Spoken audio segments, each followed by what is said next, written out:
रोग समाधान में आपका स्वागत है। आज हम आपको दोस्तों तेज खुशक खांसी 2 दिन में ठीक करने का घरेलू नुस्खा बताने जा रहे हैं। आपको पता है कि जैसे मौसम बदलता है, मौसम बदल के साथ तेज खुशक खांसी बहुत सारे लोगों को हो जाती है और जिन कारणों से होती है उन कारणों से अवश्य बचें। यह होती है जो लोग ठंडा पानी पीते हैं, जैसे आइसक्रीम खाते हैं, कोल्ड ड्रिंक्स पीते हैं। इसके साथ बहुत सारे लोग हैं जिनको तली चीजों से हो जाती है, जैसे परोठे से, कचौरी से। इसके साथ बहुत सारे लोगों को खट्टी चीजें खाने से होती है, जैसे मौसमी का जूस पीने से, नींबू का रस लेने से। आदि जो चीजें हैं इनसे बचें। जिस आदमी को इनसे एलर्जी है, क्योंकि इनसे गला खराब होता है, गला खराब होने से खांसी बन जाती है और उससे धीरे धीरे उसके फेफड़ों में इन्फेक्शन हो जाता है और खांसी बहुत तीव्र रूप ले लेती है। इसके लिए हम आपको घरेलू नुस्खा बताने जा रहे हैं, आप इसको इस्तेमाल कीजिए। अगर आपको इससे लाभ हो, सब्सक्राइब शेयर अवश्य कीजिए।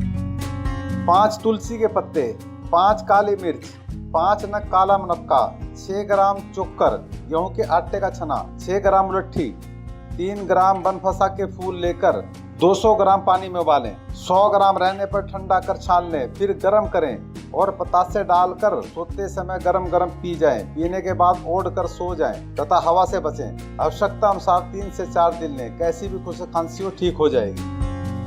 इसके साथ साथ आप खुशक खांसी के लिए, जब गले में बहुत ज़्यादा आपको खुश्की महसूस होती है, उसके लिए एक मुलट्ठी का छोटा सा टुकड़ा और साथ में मिश्री, इन दोनों को मुंह में रख के इसका जूस चूसते रहें और जब यह खत्म हो जाए तो दोबारा दूसरा पीस ले लें। इससे आपके गले में खुश्की नहीं आएगी और आपको खांसी भी ज़्यादा नहीं होगी और ना ही गले में दर्द होएगा। और मुलट्ठी और मिश्री आपको पंसारी से आराम से मिल जाएगी। इन चीज़ों का तेज खुशक खांसी में बहुत ही जल्दी आराम मिलता है। आप इनको इस्तेमाल कीजिए। अगर आपको कोई भी डाउट हो हमारे को कमेंट कीजिए। और जिस समय दवाई लेंगे उस समय ठंडे तले खट्टे का परहेज रखें, क्योंकि अगर परहेज नहीं रखेंगे तो ये दवाई असर नहीं करेगी।